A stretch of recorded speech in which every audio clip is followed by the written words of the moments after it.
Hello and welcome to Daily Politics on Trust TV. On this program, we discuss issues around politics, policy and governance. I am Shafi'u Suleiman. Authorities in Nigeria are struggling to contend with multiple challenges plaguing the nation's economy, which has been witnessing severe turbulence in recent times as a result of some difficult but necessary policy choices. The largest economy in Africa is grappling with hyperinflationary regime, declining oil production output, currency devaluation, depleting foreign reserve, increasing debt burden, among other economic challenges. International Monetary Fund (IMF), the World Bank, and other rating agencies like the Fitch Ratings have closely been monitoring economic performance of the country and providing various projections. While the IMF highlights in its Economic Outlook database, accessed on Wednesday, that Nigeria's current account balance has recorded surplus of $1.432 billion in 2024, indicating a positive sign of recovery. Now the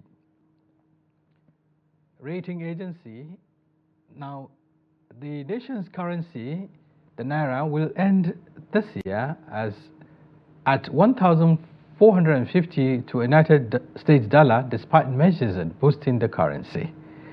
Now, it is against this backdrop we'll be engaging with some top economic analysts, Professor Muttaka Usman, a professor of economics from Ahmadu Bello University, Zaria, and Dr. Isa Abdullahi, an economic lecturer at the Federal University, Kashere in Gombe State, to examine the current state of the economy and the projections. They both join us virtually from Zaria and Gombe respectively. Thank you for joining us. But before the conversation, here are some tidbits. Kano State High Court has on Wednesday granted a court order to serve the National Chairman of All Progressives Congress APC Abdullahi Umar Ganduje, his wife Hafsat, and 5 others through substituted means. The Kano State government had dragged Ganduje, first respondent, his wife Hafsat, second respondent, and others to the court on charges bordering on alleged bribery and diversion and misappropriation of funds running into billions of naira. Others in the matter include Abubakar Bauro, third respondent, and also Abdullahi Umar, the 4th respondent, Jibrila Muhammad, the 5th respondent, Safari Textile Limited, and Research General Enterprises as 7th and 8th respondents, respectively. Now, meanwhile, Kaduna State House of Assembly has recommended that the immediate past governor of the state, Nasir El-Rufai, be prosecuted for alleged abuse of office and money laundering in his administration. This was following the investigation of the ad hoc committee set up by the House led by Harry Zakaria. According to the report submitted by Zakaria on Wednesday, most of the loans obtained under El-Rufai's administration were not used for their intended purpose, and in some cases, due process was not followed in securing the loans. Now, we'll take a short break. When we return, our conversation commences. Stay with us. Now, as we get through with our guests who are going to join us virtually from Kaduna, that is from Zaria, and from Gombe respectively, we'll take another break, return shortly. Stay with us. Thank you very much for staying with us. As Daily Politics, and just like I said earlier, our talking point today is, of course, the nation's economic outlook and the projections by some multilateral organizations like the IMF and, of course, the Fitch Ratings, which has been keenly monitoring Nigeria's economic performances. We're still trying to link up with our guests who are joining us via Zoom, from Gombe and, of course, from Zaria in Kaduna State.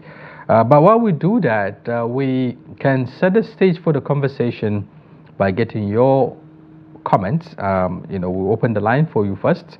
to set the tone for this conversation.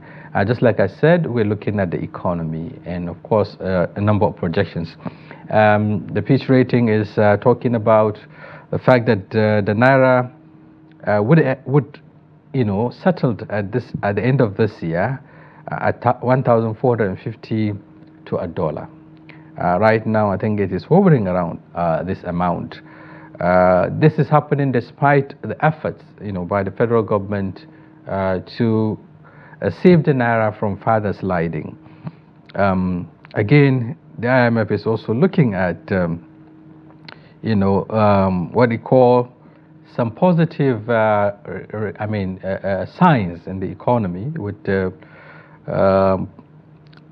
current surplus in the nation's balance sheet, if you like, or looking at the account balance, saying that Nigeria has a surplus of 1.432 billion US dollars in 2024. As we are aware, economic indices are not palatable. We are having an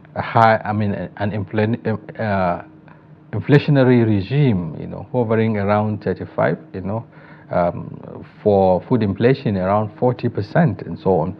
And then we're also having some, the government also still battling with debt burden, around 2.1 trillion, is said to be, the government is about to borrow, which is adding pressure to the inflation, may add pressure to the inflation that is being currently witnessed. So a number of issues there in the economy. So we can call in as Nigerians. Okay, we have a caller already. Let me get your take. What's your name and where are you calling from? Hello, good evening. Good evening. I'm calling from Taraba State, and my name is Solomon Audu. Sorry, the name again? Yes? The name again? My name is Solomon Audu from Taraba State. Okay, please go ahead. We're looking at the nation's economy. What's your assessment as a citizen? How are you feeling the impact of the troubling indices of the economy?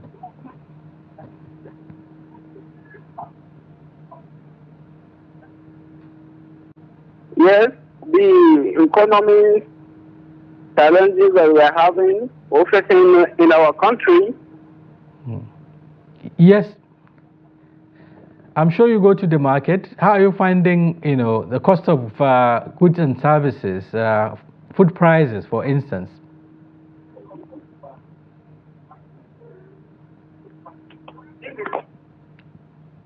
Are you there? Okay, Alan, we lost that call, so you can keep calling. The essence is to get the feedback from Nigerians as to how they are finding the economy. Okay, another call. Hello, good evening. Hello? Yes, good evening. Good evening, can you hear me? Yes, we can hear you. What's your name and where are you calling from? My name is Simon, I'm calling from Edo State. Okay, yeah, I think you need to bring down the volume of your TV set so that we can get to hear you clearly. You're calling from Edo State, okay? Let me get the name again. Emmanuel, okay, Emmanuel, go ahead. We're looking at Nigeria's economy. What can you say as a citizen? How the economy is so bad for us that the cost of living is killing the lazy. Okay, the issue of cost of living. The cost of living is really difficult here in Edo State. Okay. Government should try as possible and do something about it. Emmanuel, the Nigerian government has been, working hard, as it said, to fix the economy despite the challenges. Are you feeling the impact of what the government is doing?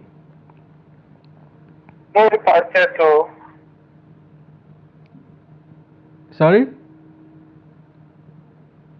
No impact, no single impact. Yeah, I mean, are you getting? Are you seeing the effort of the government? Is it reflecting? Is it changing? Not reflecting at all. Not reflecting at all. Okay, so what's your concern as a Nigerian? What do you think needs to be done? Honestly speaking, myself, I don't know. I'm confused. You're confused. I'm confused. Hmm. Okay, I hope the handlers of the economy are not also as confused as you are, because we are having a serious economic challenge and, of course, affecting ordinary citizens. So thank you very much, Emmanuel, for your contribution.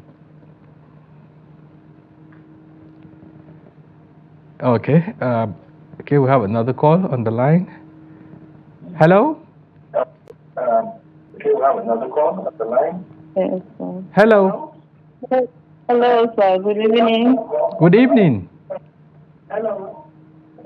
Hello, sir. Good evening. Good evening. Yes, sir. I'm Helen calling from Taraba State. I heard you calling from Taraba State. Let me get your name and please turn down the volume of the TV.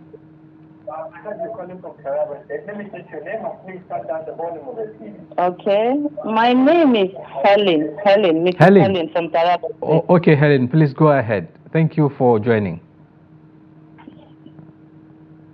Yes, sir. Yeah, we actually have a troubling economic indices in Nigeria. And it's like we've never had it this way. And you talked about government intervention. Please, sir, may you enlighten Nigerians of some of those interventions that the government has made to salvage the situation that we are in, because it's really hitting hard on us. There's no any impact of any government policy that is touching the common man. We can't buy food. In fact, we can't even feed once a day again. So it's almost zero ratio in terms of what some say 101 or 100 and all. So you are talking about a zero. It's almost getting to 0000 now, sir. Oh, that's quite sad. Okay, you ask, concerning what the government is doing. Government said it has been doing a number of things, to revive the economy. It has been coming up with policies I think would address inflation, tightening the monetary regime, increasing interest rates, to mop up excess liquidity in the market. It's been doing a number of things, ramping up production in terms of oil production, even though it's still as low as ebb, and so on. It has also been pushing money into providing palliatives, just to address the hardship Nigerians are facing. So these are some of the few things the government has been doing. Are you feeling the impact? We are not feeling the impact, sir. And if I may contribute a little to this, and if my message will get straight to the government, please, Nigerians are hardworking people. We don't need any intervention. The only intervention we need from them now, we are in a season that Nigerians can farm. They should try to subsidize some of the farm implements, fertilizers, provide Nigerians with hybrid seedlings. We can farm and we can take care of ourselves. They can pack the money and then send their children abroad and live the high life. But we can manage at the low level, because things are really getting hard on Nigerians. Please, sir. Thank you. All right, thank you very much, Helen, for your very informed perspective and your contributions. We appreciate it. Right, okay. I understand we have Professor Muttaka Usman from the Ahmadu Bello University, Zaria. Professor, thank you for joining. Thank you very much. Thank you for having me. Right. Okay, just before you join, perhaps maybe you must have heard, the contribution made by Helen out there. She's talking about the harsh economic reality in the country. Let me get your assessment or your sense of understanding of the economic trajectory right now, especially as it is being handled by the current administration. So, thank you. Good evening, all. The economics that indices. Can you hear me? Yes, I can hear you very loud and clear. Go ahead. Yes. What I'm saying is that when you look at the indices, when it comes to inflation, when it comes to production, when it comes to other indices of economic parameters for trying to assess the economy, how it's functioning very well. So there are two issues there. One, there is the issue of indices. What the indices said, the essence of indices in economics is to guide a policymaker to see whether that policy he's doing is correct or not, where he needs to refine tune that economic policy, he then take a step to correct the indices.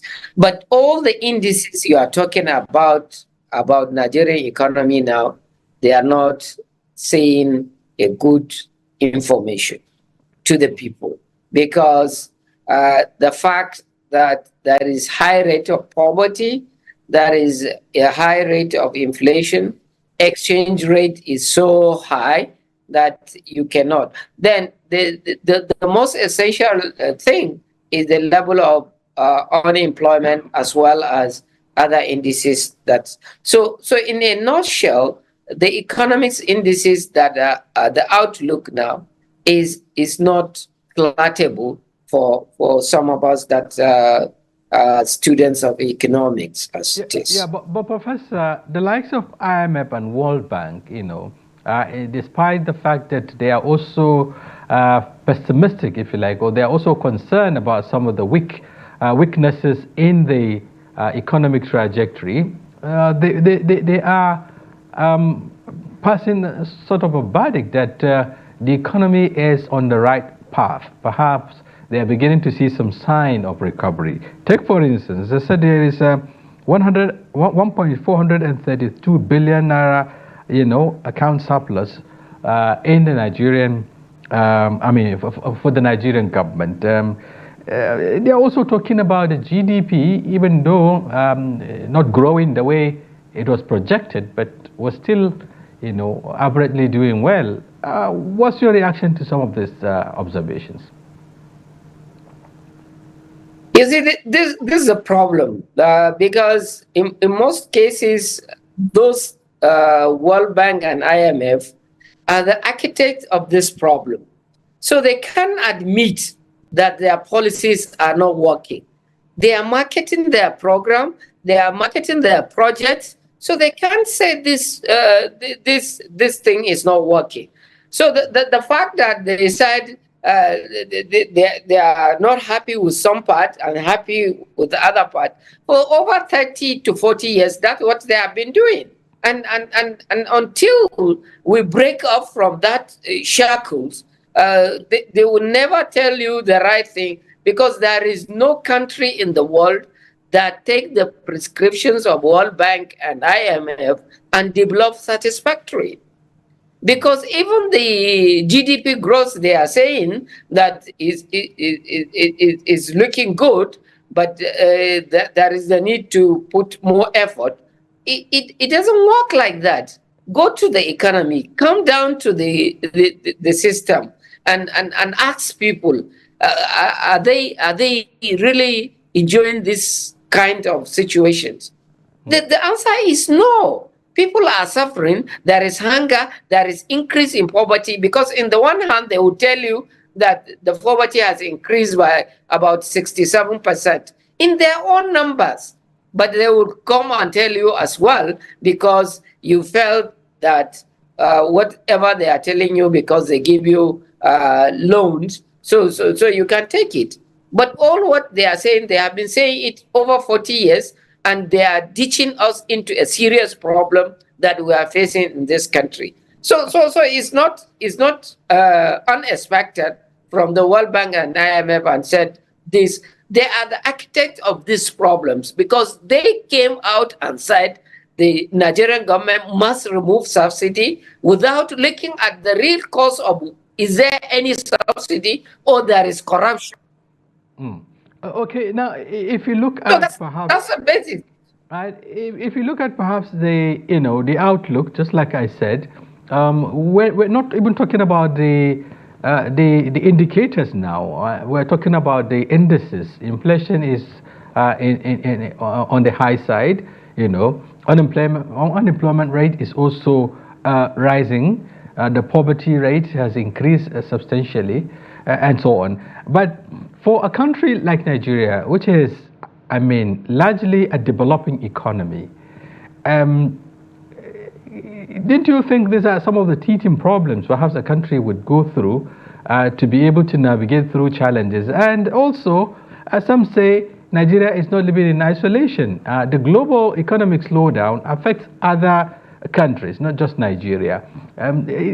How would you, reconcile these issues, especially looking at how the country is navigating through the terrain? Navigating, let me tell you, there is no country in the world that will be developed by other non-country members. So Nigeria must be developed by Nigerians. So Nigerians should chart a way and course for which their country should be governed. And policies should direct in order to help Nigerians to get out of teething problem for 30 years. Is unheard of. So there is no teething problem, is incapacity of the leadership to understand what they want and what they need for the country. Are you saying that it's not? Yeah, are you saying that there is a disconnect? Yes, go ahead. Between the prescriptions, and of course, perhaps the approach to address the issue with the current reality, because if the government said it has been working, applying some economic policies or economic mechanisms and strategies to deal with the situation, and yet the indices are not palatable, is there a disconnect? That's what I'm saying. In fact, somebody come and give you a prescription and said, the best thing to do in this economy is to remove subsidy. The most critical question to ask, if for reason's sake, to say, what subsidy do I give?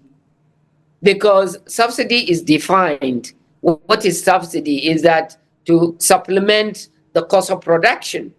But we have said it time without number, and research has shown it.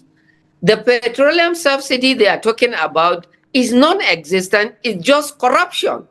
And even the leadership at that point, they believe that there is no subsidy, but there is corruption. So instead of them to address the corruption issue, they were advised by the World Bank and IMF and said, remove subsidy. And those advocates of the World Bank and IMF went around this country and telling us that this subsidy is for the elites, and they are the elites that are benefiting from the subsidy. When they remove the subsidy, are they the elites that are suffering now? Is the Nigerians. The majority of them cannot even survive for a day. So it is completely to understand that the fact that Nigeria should face its Nigerian problem and try to get a solutions from Nigerian context. And over time, the Nigerian leadership are just following indices. They will just concoct indices because even the data is questionable in most cases. And they said the economy is growing at 6%. And when you come down to the economy and see the functionality of production and the level of employment, you know that growth they are projecting is absolutely non-existent. So, okay. So I think there is a need to understand why Maya as it is. Okay. So now looking at the situation and perhaps what needs to be focused on, beyond just listening to IMF and World Bank and the prescription, taking them hook, line, and sinker. Economic indicators, for instance, shows that there is need to look at your gross domestic product, the GDP. consumption, and of course, is one measure too, indicators, investments and international trade. Let's look at, you are talking about productivity. Nigeria is a consumer nation, so to speak. The projection is that by 2025, Nigeria will be, the total consumption will be around 15% of the total spendings of African countries.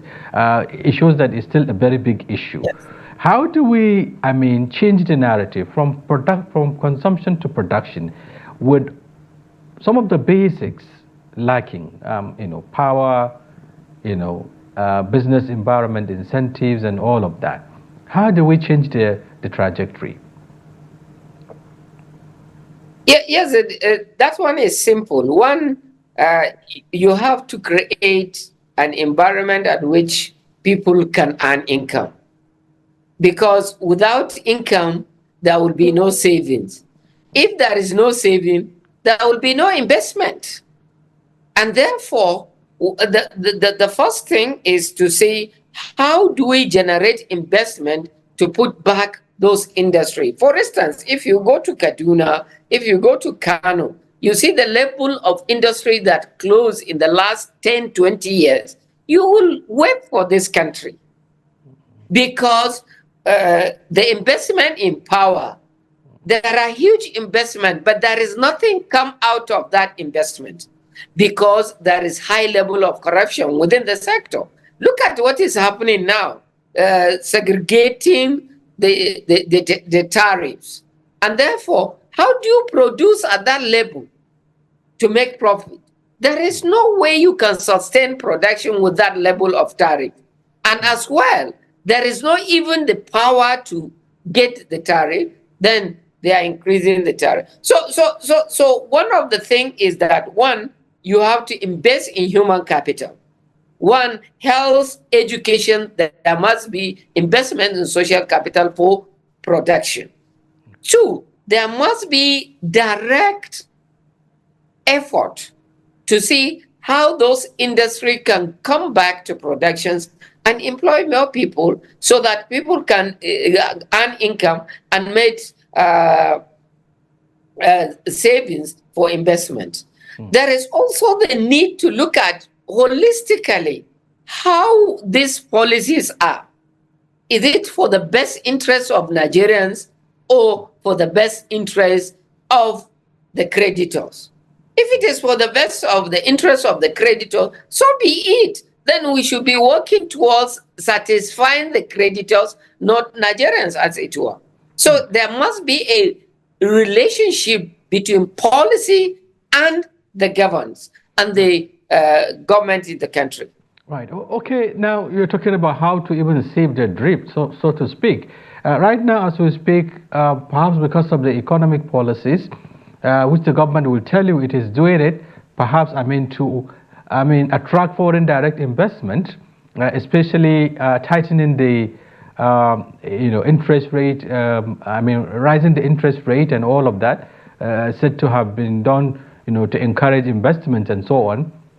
But there is the situation where we are having a crowding out of investors in Nigeria. Just a while ago, yes, the House of Representatives has to intervene. A diaper production company, which has an investment portfolio of around $100 million, is about to leave Nigeria. A number of them have done so. And then some say, the increase in interest rate also is killing, the local business environment. How would you just oppose all of this, and perhaps what is the impact, the aggregate impact on the economy? Yes, that's what I have said earlier. There is no country in the world that has been developed by others. So it is you that would know, because how can an investor come into the country where there is a security alert all the time? Because the country they are living, they have embassy in Nigeria, and the embassy in Nigeria will tell them that there is no go area in the country. How can you come and invest in that kind of situation? Investments thrive where there is security. As it is now, there is no security that one can vouch on any investor. So it's just a gimmick to say that you focus on foreign direct investment without mobilizing internal investment. Internal investment can also spearhead the growth process you are looking at any particular point in time. Okay, now looking at the indices again and what the government is doing. There is this concern around the debt burden of the country, and yet the government is still borrowing. I understand there's a plan to borrow domestically. The borrowing domestically is around 20.1 trillion naira, through the other instruments and so on. This, many believe, is adding to the burden of debt that the country is already battling with. And substantially, that is also, the debt repayment, if you like, or the interest, is part of the reason why, that is driving the level of inflation in the country. How would you explain that to a layman? And to what extent does this debt burden of this country significantly affect the economy? Yeah, like all economics will tell you, debt at its own is not a problem, but how you use the debt for. And Nigeria has reached a threshold because how they came to this position is that the international organization telling them that you can still borrow because your debt to GDP ratio is still low. So you can borrow, you can continue to borrow. But quantifiably, if you take the GDP content, you will find out that most of the components of the GDP are not on production. So it's a false ratio even to rely on to say continue to borrow. And that's what takes us to where we are now, or where we use our earned resources, about 70% for debt servicing. And it's a problem because it will underweigh the other sectors that you're supposed to intervene as a country. And virtually is a problem and to continue to haunt us until we realize that we need to address this issue. Okay, now looking at also spendings, our priorities. You talk about the key sectors that should be focused on, but we are beginning to see, spendings largely on overheads, on governance, running the governance itself, how much is being expended on lawmakers, on the executives themselves, a few here and there, issues of infrastructure. About 15 trillion naira was said to be invested, if you like, were being invested on a super highway, the coastal highway and all of that. Looking at the spending pattern of the government, has it really understand the situation on ground and the best way to go about it? Are these spendings going to take the country out of the current situation? In as much you require infrastructure, but there are times that you prioritize certain projects than others. In fact, for instance, if you talk about the infrastructure, most of the companies that are doing the constructions are not owned by Nigerians. So after you pay them, they will repatriate the profit and move out. So it is then done on you that there is a need to create an environment at which you develop your own companies. And how do you develop your own companies? You have to have a manpower that will run the companies. So there must be investment, high investment in education.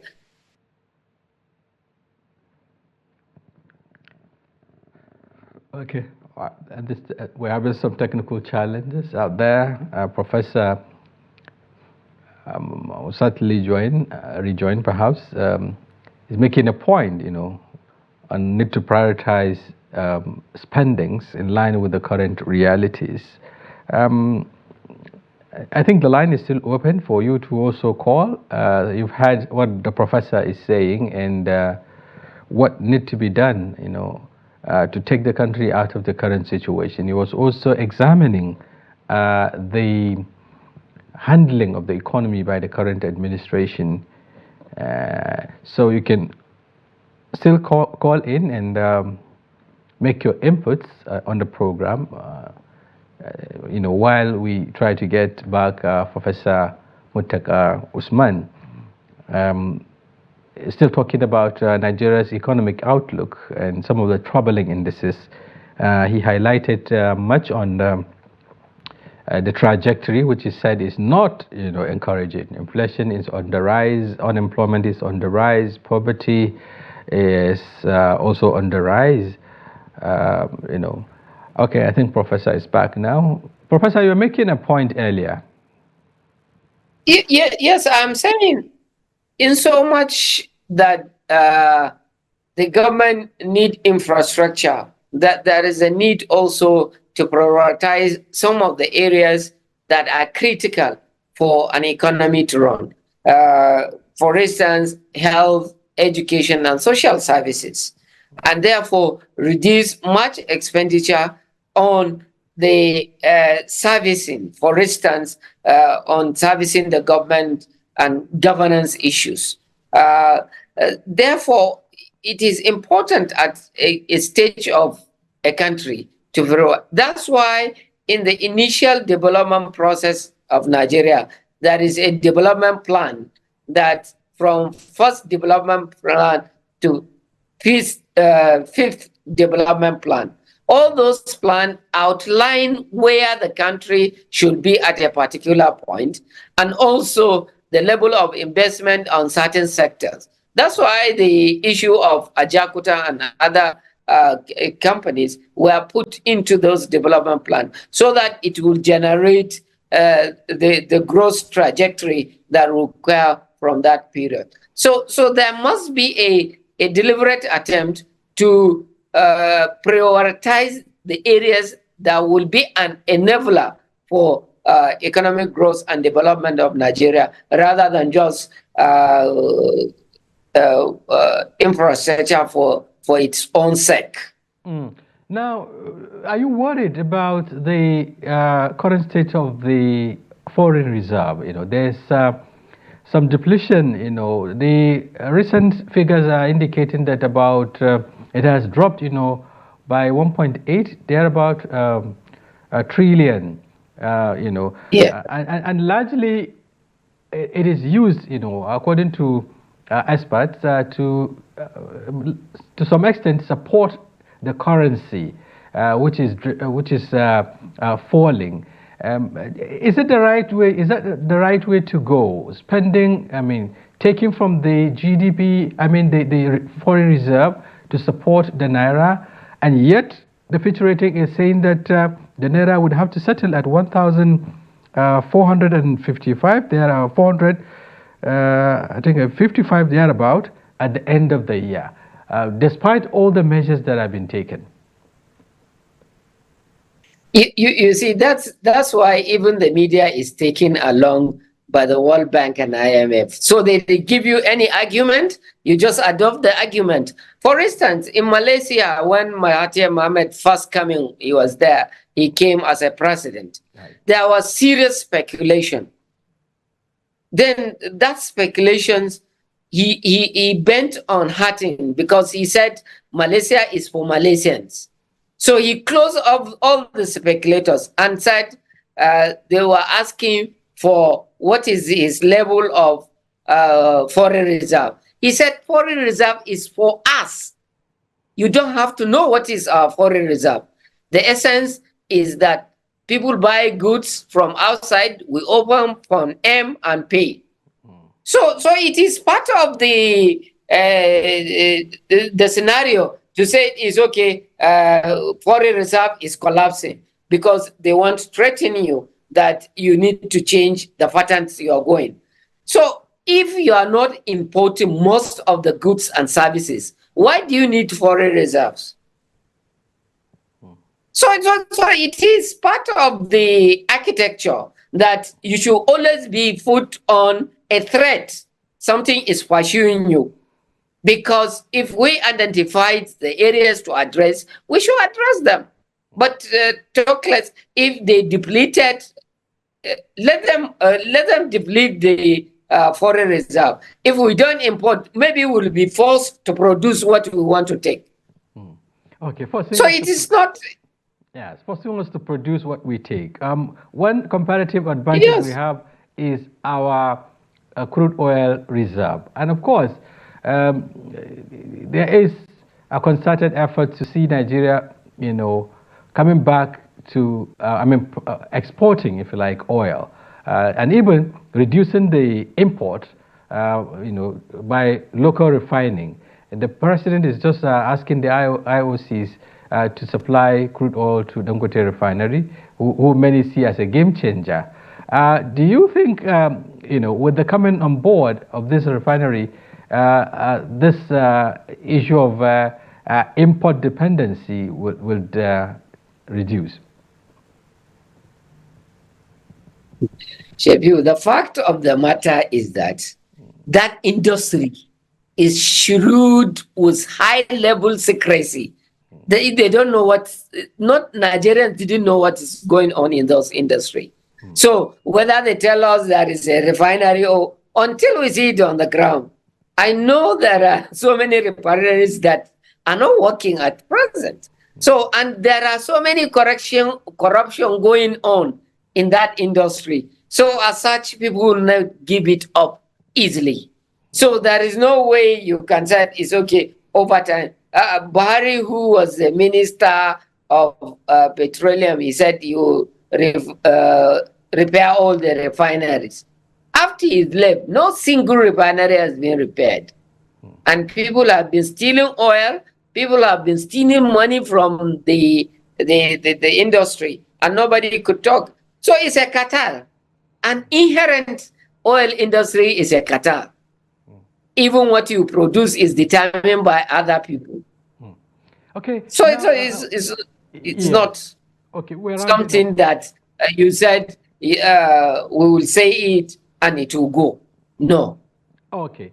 So in less than a minute or within 60 seconds, what do you think need to be done by our policymakers? What areas of priorities, and how do you think they can change this negative trajectory of our economy? Very quickly. Yes, what they should do, they will take Nigeria as a country, and we are going to work for Nigeria. Nigeria had abundant human and natural resources. So we should close ourselves as a family and face Nigeria as a country and make it work. And I am optimistic Nigeria can work. Okay, so solutions are local. We have to think local solutions to our internal problems. Thank you very much, Professor Muttaka Usman, for talking to us on Daily Politics. Thank you very much. Good to have you. And viewers, that's a wrap on today's edition of Daily Politics. We do hope you had a conversation engaging and informative. Join us tomorrow. We'll be back with another interesting topic and personalities. Until then, on behalf of the technical crew and of course Nigerians who have also made contributions to the program, I'm Shafi'u Suleiman, thanking you for being there.